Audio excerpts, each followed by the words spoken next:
ঢাকায় সফরে আসা ভারতীয় পররাষ্ট্র সচিব বিনয় কোয়াত্রার সাথে পররাষ্ট্র মন্ত্রণালয়ে বৈঠক করেন পররাষ্ট্রমন্ত্রী ড. হাসান মাহমুদ।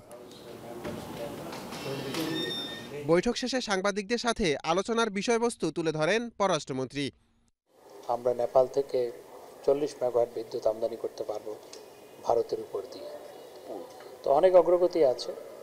তারপর ভিসা পাওয়াটা এখন যে অনেক ক্ষেত্রে দেরি হচ্ছে, অনেক সময় সমস্যা হয়, অনেক সময় দেখা যায় ডাক্তারের অ্যাপয়েন্টমেন্ট আছে পাচ্ছে না, সেই জন্যে সে বিষয়টি বিস্তারিতভাবে আলোচনা করেছে এবং তারা অত্যন্ত আন্তরিক এই বিষয়টি সমাধান করার জন্য এবং সহজে মানুষ যাতে। এ সময় প্রধানমন্ত্রীর ভারত সফরের বিষয়টিও খোলাসা করেন ড. হাসান মাহমুদ। মাননীয় প্রধানমন্ত্রী অনেক আগে থেকেই ভারত সফরের কথা রয়েছে, কিন্তু তাদের সেখানে যেহেতু ইলেকশন, সেই ইলেকশন শেষ না হওয়া পর্যন্ত তো কখন সফর হবে সেটি নির্ধারণ করা যাচ্ছে না।